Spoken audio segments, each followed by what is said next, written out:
Halo semuanya, perkenalkan saya Jessica Aprilia dengan NIM 230803102058 dari Prodi Administrasi Keuangan Fakultas Ekonomi dan Bisnis Universitas Jember. Di sini saya akan menjelaskan materi tentang IPO atau Initial Public Offering dari mata kuliah Sekuritas dan Portofolio kelas A dengan dosen pengampu Bapak Dr. Andes Marmono Singgih MSI. Pembahasan yang akan dijelaskan mengenai materi IPO yang pertama yaitu pengertian IPO, yang kedua tujuan perusahaan mengajukan IPO, yang ketiga syarat-syarat IPO suatu perusahaan, yang keempat proses IPO, yang kelima strategi pemasaran IPO dengan roadshow, dan yang terakhir kesimpulan. Baik, untuk penjelasan yang pertama, saya akan menjelaskan pengertian IPO. Kata inisial berarti perdana, public artinya umum, dan offering yaitu penawaran. Namun lebih jelasnya pengertian inisial public offering atau IPO atau penawaran umum perdana saham adalah proses di mana suatu perusahaan swasta menawarkan sahamnya kepada publik untuk pertama kalinya melalui pasar modal.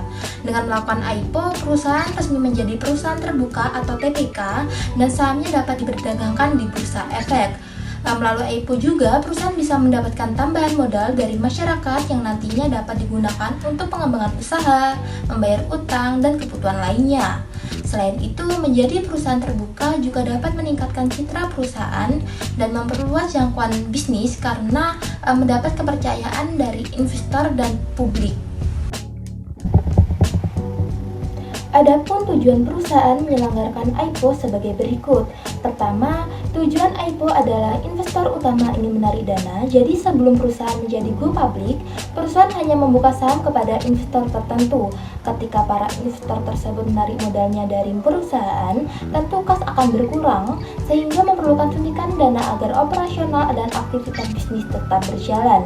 Akibatnya perusahaan membuka penawaran saham agar mendapatkan sumber modal dari masyarakat. Yang kedua, tujuan IPO adalah perusahaan memerlukan tambahan modal. Jadi keperluan perusahaan dari waktu ke waktu pastinya meningkat. Terlebih bagi perusahaan yang ingin mengembangkan bisnis tentunya membutuhkan sumber dana. Demi bisa mencapai tujuannya, maka perusahaan menjalankan strategi melalui saham IPO agar mendapatkan modal. Yang ketiga, tujuan IPO adalah meningkatkan valuasi perusahaan.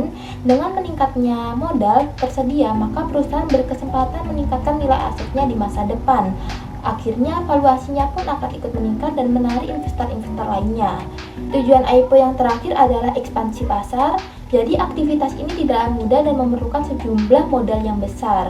Oleh karena itu, agar ekspansi lebih lancar dilakukan, perusahaan akan menghimpun dana sebanyak-banyaknya melalui IPO. Dengan berbagai latar belakang, banyak perusahaan berlomba-lomba untuk menerapkan penerbitan saham IPO. Akan tetapi, sebelumnya terdapat sejumlah syarat IPO suatu perusahaan yang harus dipenuhi antara lain. Yang pertama, syarat IPO adalah memiliki struktur kepemimpinan perusahaan yang baik. Jadi, rincian struktur kepemimpinan yang dimaksud adalah perusahaan berbadan hukum PT atau persero terbatas, mempunyai komisaris independen, adanya audit baik komite dan internal, dan posisi sekretaris perusahaan terisi. Kedua, akuntansi dan keuangan harus memenuhi kriteria merupakan syarat IPO suatu perusahaan. Waktu minimal berjalannya operasional perusahaan IPO adalah 1 tahun. Perhitungan akuntansi dan keuangan sudah harus tersusun dan dikelola dengan rapi.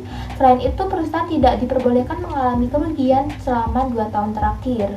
Syarat IPO suatu perusahaan yang terakhir yakni jumlah saham IPO bisa dibeli publik. Jadi batas minimal saham ditawarkan kepada masyarakat luas adalah 150 juta lembar saham, sedangkan jumlah pemegang saham sebesar 500 pihak atau lebih.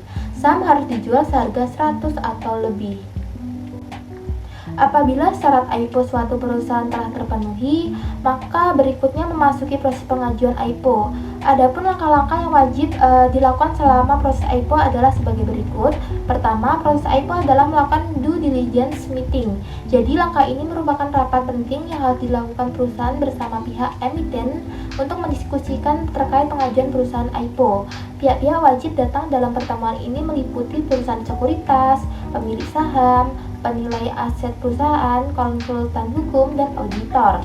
Yang kedua yaitu public expose. Public expose merupakan bentuk pengakuan publik akan terbukanya perusahaan melalui saham IPO. Hal ini dilakukan sebagai agar masyarakat luas mengetahui perusahaan terbuka berkesempatan saham IPO. Dalam hal ini, pihak perusahaan IPO wajib mempresentasikan rencana pertumbuhan dan perkembangan perusahaan serta potensi profit yang diperoleh. Yang ketiga, proses IPO adalah book building. Jadi tahap ini merupakan penawaran yang dilakukan oleh investor yang tertarik dan berminat menanamkan modalnya pada perusahaan IPO. Penawarannya berisi tentang jumlah saham, harga, dan sebagainya. Yang terakhir adalah price listing. Setelah mengetahui seberapa banyak investor yang berminat pada saham, selanjutnya perusahaan bisa menetapkan harga jual saham. Penentuan harga jual saham ini tergantung banyaknya kesediaan saham dan calon investor. Penanggung jawab dalam penentuan harga jual saham ini berada di tangan perusahaan sekuritas. Apabila harga jual telah diputuskan, langkah berikutnya yaitu pengajuan hasil melalui emiten perusahaan akan memperoleh persetujuan. Selanjutnya yaitu strategi pemasaran IPO dengan roadshow. Roadshow adalah serangkaian presentasi yang dilakukan oleh perusahaan yang akan melakukan IPO kepada calon investor, seperti investor institusi, analisis keuangan, dan manajer investasi. Tujuan utamanya adalah untuk memperkenalkan perusahaan, menjelaskan kinerja keuangan, prospek bisnis, serta menjawab pertanyaan dari calon investor. Kegiatan ini dapat dilakukan secara langsung dari berbagai kota atau secara daring melalui siaran langsung. Komponen utama dalam roadshow yang pertama yaitu presentasi perusahaan, kedua kinerja keuangan, ketiga proyeksi masa depan, keempat penawaran saham, dan yang terakhir yaitu tanya jawab. Dampak positif dari roadshow yang pertama yaitu meningkatkan minat dan permintaan saham, yang kedua menunjukkan profesionalisme dan transparansi perusahaan, yang ketiga atau yang terakhir menyukseskan proses IPO atau penetapan harga optimal. Selanjutnya yaitu kesimpulan. Initial Public Offering atau IPO adalah proses di mana sebuah perusahaan swasta menawarkan sahamnya kepada publik untuk pertama kalinya melalui pasar modal. Dengan melakukan IPO, perusahaan tersebut bertransformasi menjadi perusahaan terbuka atau go public yang sahamnya bisa diperjualbelikan secara bebas di bursa efek. Tujuan utama perusahaan melakukan IPO adalah untuk mengumpulkan dana segar yang dapat digunakan untuk berbagai keperluan seperti ekspansi usaha, pengembangan produk, pelunasan utang, dan peningkatan ekspansi produk. Selain itu, IPO juga dapat meningkatkan citra dan kredibilitas perusahaan di mata publik dan investor, serta memberikan likuiditas bagi pemegang saham lama. Namun menjadi perusahaan publik juga berarti perusahaan harus mematuhi berbagai regulasi dan persyaratan yang telah ditetapkan oleh otoritas pasar modal seperti keterbukaan informasi, audit berkala, dan transparansi laporan keuangan. Hal ini bertujuan untuk melindungi investor dan menjaga integritas pasar modal. Jadi, IPO merupakan tonggak penting dalam perjalanan sebuah perusahaan yang menandai pertumbuhan dan kesiapan perusahaan untuk bersaing di pasar yang lebih luas, namun proses ini juga membutuhkan persiapan. Sekian dari pembahasan kali ini, semoga bermanfaat. Wassalamualaikum warahmatullahi wabarakatuh.